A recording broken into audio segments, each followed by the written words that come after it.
কোনো স্ত্রী যদি স্বপ্ন দেখে যে তার স্বামী অন্য মহিলাকে বিয়ে করেছে, তাহলে এই স্বপ্নের ব্যাখ্যা কি জানলে আপনি অবাক হয়ে যাবেন। সম্মানিত প্রিয় মা ও বোনেরা, স্বপ্ন এমন এক জগৎ যেখানে আমরা অনেক সময় অনেক কিছু দেখি, যা দেখে মন অস্থির হয়ে যায়, ভয় লাগে, চিন্তা বেড়ে যায়। বিশেষ করে কোনো স্ত্রী যদি স্বপ্ন দেখে যে তার স্বামী অন্য মহিলাকে বিয়ে করেছে, তখন স্বাভাবিকই মনের মধ্যে প্রশ্ন আসে, এই স্বপ্নের মানে কি ভালো কিছু নাকি খারাপ কিছু।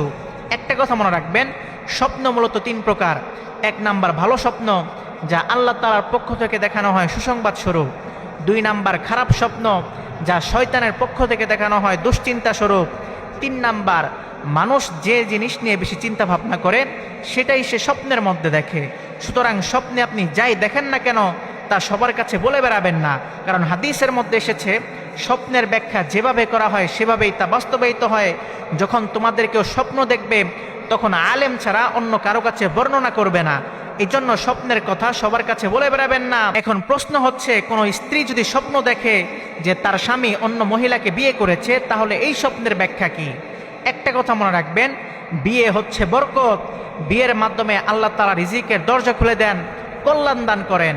আল্লাহ তাআলা পবিত্র কোরআন মাজিদের মধ্যে বলেন, ওয়া আনকিহুল আয়ামা মিনকুম ওয়াস-সালিহিনা মিন ইবাদিকুম ওয়া ইমাইকুম ইয়াকুনু ফুকারা ইউগনিহিমুল্লাহু মিন ফাদলিহি ওয়াল্লাহু ওয়াসিউন আলিম।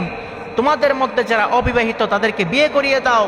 তারা যদি অভাবী হয়, আল্লাহ তাআলা নিজ অনুগ্রহে তাদের অভাব মুক্ত করে দিবেন, তাদেরকে সম্পদশালী বানিয়ে দিবেন। সুতরাং কোনো স্ত্রী যদি স্বপ্ন দেখে যে তার স্বামী অন্য মহিলাকে বিয়ে করেছে, এই স্বপ্ন দুঃখের স্বপ্ন নয়, এটা খুশির বার্তা বহন করে।